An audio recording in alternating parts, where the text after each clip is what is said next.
दोस्तों नमस्कार, जोहार। चलिए जानते हैं झारखंड सूबा की ताज़ा खबरों को। लेकिन उससे पहले अगर आपने अभी तक इस चैनल को सब्सक्राइब नहीं किया तो सब्सक्राइब कर ले, जिससे कि आपको झारखंड सूबा की ताज़ा खबर रोजाना मिलती रहे। सबसे पहली खबर, हेमंत सोरेन के विधायक ने राज्यपाल को लिखा पत्र, करती है बड़ी मांग।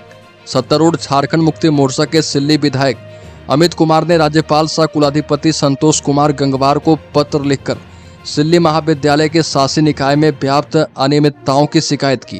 उन्होंने रांची विश्वविद्यालय के कुलानुशासक डॉक्टर मुकुंद चंद्र मेहता पर महाविद्यालय के सचिव पद पर लंबे समय तक काबिज रहने और राजनीतिक हस्तक्षेप का भी आरोप लगाया है। अगली खबर, झारखंड में शिक्षकों के 1373 पदों पर होगी भर्ती। 27 जून से ऑनलाइन भरे जाएंगे फॉर्म। झारखंड प्रशिक्षित माध्यमिक आचार्य संयुक्त प्रतियोगिता परीक्षा 2025 में सम्मिलित होने के लिए अब ऑनलाइन आवेदन 27 जून से भरे जाएंगे। साथ ही ऑनलाइन आवेदन की अंतिम तिथि 27 जुलाई तक बढ़ा दी गई है। पहले इस परीक्षा के लिए 18 जून से ये आवेदन भरे जाने थे, लेकिन तकनीकी कारणों से ऑनलाइन आवेदन की प्रक्रिया शुरू नहीं हो पाई। अब इसकी तिथि बढ़ा दी गई है। अगली खबर, हजारीबाग के बांदाग साइडिंग में SISF जवान की मौत। ड्यूटी के दौरान फिसलकर गिरे, सर्विस राइफल से चली गोली से गई जान। हजारीबाग के कटकमताग थाना क्षेत्र के बांदाग साइडिंग में एक हादसे में स्टेट इंडस्ट्रियल सिक्योरिटी फोर्स के जवान मिथिलेश यादव की मौत हो गई। ये घटना सुबह करीब 5 बजे यूनिट 7 SISF कैंप में हुई। मिथिलेश यादव झारखंड के गढ़वा जिले के रहने वाले थे। SISF के डिप्टी SP साजिद के मुताबिक मिथिलेश यादव ड्यूटी पर तैनात थे और वो पैर फिसलने से गिर पड़े और इस दौरान उनकी सर्विस राइफल से अचानक गोली चल गई। अगली खबर, प्रदेश प्रवक्ता कांग्रेस झारखंड सोनाल शांति ने कहा कि झारखंड में रोजगार और भाषा विवाद भाजपा की देन। प्रदेश कांग्रेस के प्रवक्ता सोनाल शांति ने भारतीय जनता पार्टी पर गंभीर आरोप लगाते हुए कहा कि भाजपा नहीं चाहती कि झारखंड के युवाओं को रोजगार के अवसर मिले। उन्होंने कहा कि राज्य में भाषा विवाद की शुरुआत पूर्व मुख्यमंत्री रघुवर दास के शासनकाल में हुई थी। भाजपा अब भी इसे बढ़ावा दे रही है। सोनाल शांति ने कहा कि हाल ही में निकाली गई जेटेट की विज्ञप्ति 2019 की रूलबुक पर आधारित है, लेकिन वर्तमान सरकार ने इस रूलबुक की समीक्षा के लिए एक समिति का गठन किया है। अगली खबर, राज्य के धनबाद जिले में जमीन विवाद में बड़े भाई ने की छोटे भाई की हत्या। निरसा स्थित MPL OP क्षेत्र के गंगापुर गांव में संपत्ति विवाद के चलते 2 सगे भाइयों के बीच हुए झगड़े खूनी संघर्ष में बदल गए और इस घटना में बड़े भाई ने अपने छोटे भाई पर हमला कर दिया। जानकारी के मुताबिक दोनों भाइयों के बीच काफी समय से जमीन और दुकान को लेकर विवाद चल रहा था। अगली खबर, रांची में मारवाड़ी सम्मेलन का प्रतिभा सम्मान समारोह 12 जुलाई को। जिला मारवाड़ी सम्मेलन कार्यकारिणी सदस्य की एक बैठक जिला अध्यक्ष ललित कुमार पोद्दार की अध्यक्षता में महाराजा अग्रसेन भवन के सभागार में की गई और इसमें मारवाड़ी सम्मेलन की ओर से किए गए विभिन्न कार्यों की समीक्षा की गई। भावी कार्यक्रमों की रूपरेखा भी तय की गई है। बैठक में अध्यक्ष ललित कुमार पोद्दार ने सभी सदस्य का स्वागत किया। कोषाध्यक्ष कमलेश संचेती ने जिला मारवाड़ी सम्मेलन के 1 वर्ष के आय व्यय का ब्यौरा भी प्रस्तुत किया है। अगली खबर, रिम्स में मनाया गया योग दिवस। डॉक्टर छात्रों ने मिलकर किया योग। बता दें कि रिम्स में अंतर्राष्ट्रीय योग दिवस बड़े ही जोश और उत्साह के साथ मनाया गया। इस मौके पर रिम्स कैंपस में सामूहिक योग कार्यक्रम रखा गया, जिसमें डॉक्टरों, स्टाफ और छात्रों ने मिलकर योग किया। कार्यक्रम में रिम्स के डायरेक्टर डॉक्टर राजकुमार, मेडिकल सुपरिटेंडेंट डॉक्टर हिरेंद्र बिरुआ, डॉक्टर सुनील कुमार शामिल हुए। अगली खबर, एक्शन में झारखंड की पलामू पुलिस। पलामू जिले के छतरपुर थाना क्षेत्र के चिलोहो गांव में 10 लाख रुपए से अधिक की अवैध विदेशी शराब और शराब की खाली बोतलें, रैपर और स्टिकर को पुलिस ने जब्त किया है। अवैध शराब निर्माण में शामिल मकान मालिक राजेश सिंह को गिरफ्तार किया गया है।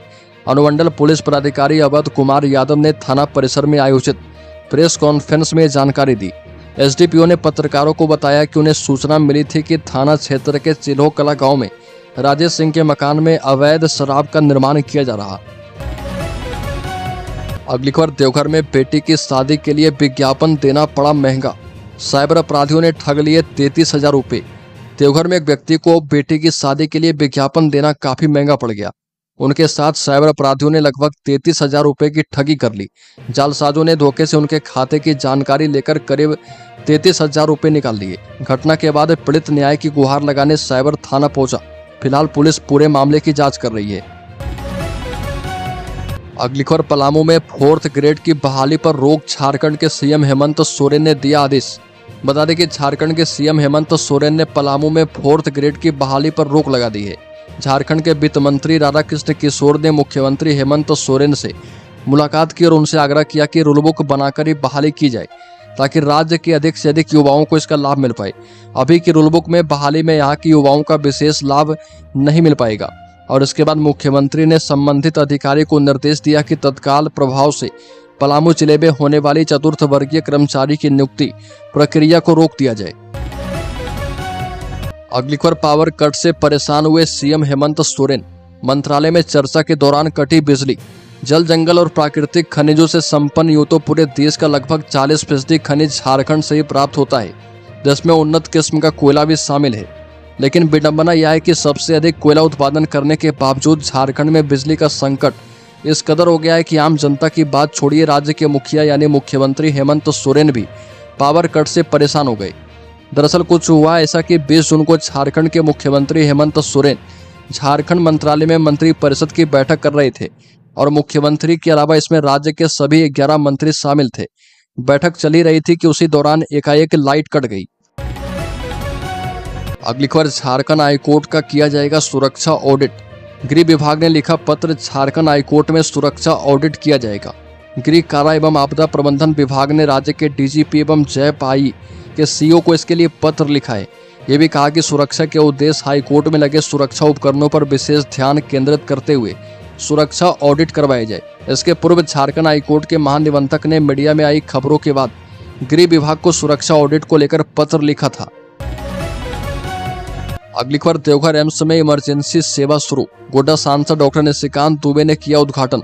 अस्पताल में 24 घंटे मिलेगी सुविधा। बता दें कि देवघर एम्स में इमरजेंसी सेवा की शुरुआत की गई। गोड्डा सांसद डॉक्टर निशिकांत दुबे ने इसका उद्घाटन किया है। इमरजेंसी सेवा के लिए अलग बिल्डिंग बनाई गई। एम्स में इमरजेंसी सेवा शुरू होने से गंभीर मरीजों को स्थानीय स्तर पर इलाज मिल पाएगा। अब मरीजों को दिल्ली या फिर बेलोर जाना नहीं पड़ेगा। यह सेवा 24 घंटे उपलब्ध रहेगी। वर्तमान में देवघर एम्स में 41 विभाग कार्यरत हैं। यहाँ रोजाना 1700 से अधिक मरीज ओपीडी में आते हैं। अगली खबर, आरपीएफ क्राइम ब्रांच ने लिया 4 दिनों का रिमांड। जामताड़ा में 6 आरोपियों की हुई गिरफ्तारी। निशानदेही पर छापेमारी, लाखों के चोरी का सामान बरामद। चितरंजन पुलिस ने एक बड़े चोरी के मामले का सफलतापूर्वक खुलासा करते हुए 6 आरोपियों को गिरफ्तार किया है।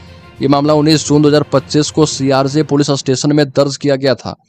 पुलिस द्वारा मिली जानकारी के मुताबिक ये कार्रवाई सीआरजे पुलिस इंस्पेक्टर एसके इस्माइल और एसपीएल टीम के आईपीएफ नरेंद्र सिंह के नेतृत्व में की गई, जिसमें संयुक्त छापेमारी के बाद आरोपियों को पकड़ा गया। अगली खबर, झारखंड के 61 लाख यूजर्स को रियल टाइम सुरक्षा।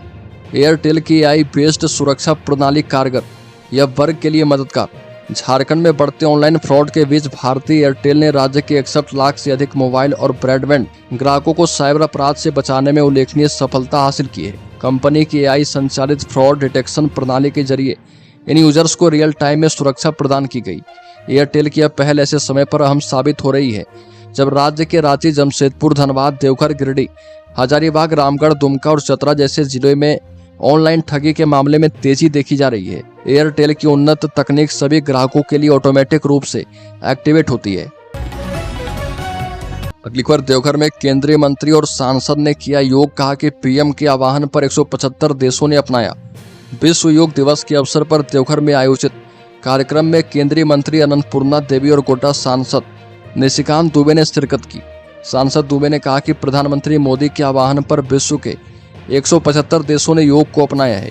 यह भी बताया कि देवघर योग गुरु स्वामी सत्यानंद सरस्वती और श्यामा चरण लाहिड़ी की कर्मभूमि रही है। इस अवसर पर केंद्रीय मंत्री अन्नपूर्णा देवी ने कहा कि 2014 से योग का प्रचार प्रसार वैश्विक स्तर पर हुआ है। अगली खबर, एटीएस की छापेमारी में अवैध गन फैक्ट्री का खुलासा।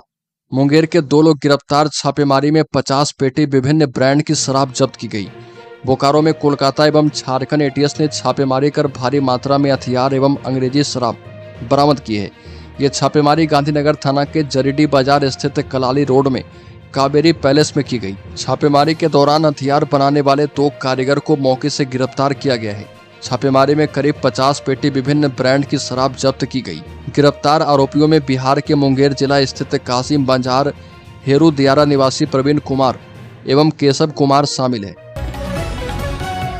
अगली खबर लातेहार के जलप्रपात बने आकर्षण का केंद्र पातम डाटम में 200 फीट और सुगा बांध में 80 फीट की ऊंचाई से गिर रहा पानी। मानसून की बारिश से जिले की नदियां, नालों, तालाबों और कुआं का जलस्तर बढ़ चुका है। लगातार बारिश के कारण कारू थाना क्षेत्र का सुगा बांध और हेरहंज का पातम डाटम जलप्रपात अपनी खूबसूरती से सैलानियों को आकर्षित कर रहा। दोनों जलप्रपात जिले के प्रमुख पर्यटन स्थलों में शुमार है। पातम डाटम जलप्रपात से करीब 200 फीट की ऊंचाई से गिरता पानी देखने वालों को मंत्रमुग्ध कर देता है और इसे देखने के लिए रांची, चतरा, लातेहार, गढ़वा, डाल्टनगंज से पर्यटक पहुंचते हैं। अगली खबर झारखंड के शेयर होल्डर्स इन्वेस्टर्स के लिए स्विस बैंक में भारतीयों का जमा पैसा 2023 के मुकाबले 2024 में 3 गुना बढ़कर 3.5 अरब स्विस फ्रैंक हो चुका है। भारतीय रुपये में एक रकम जो करीब 37,000 करोड़ रुपए होती है। वहीं हिंदुस्तान एरोनॉटिक्स लिमिटेड ने भारत के स्मॉल सैटेलाइट लॉन्च व्हीकल को बनाने का कॉन्ट्रैक्ट हासिल कर लिया है। हेल को यह contract Indian Space Research Organisation और Indian National Space Promotion and Authorisation Centre ने दिया है।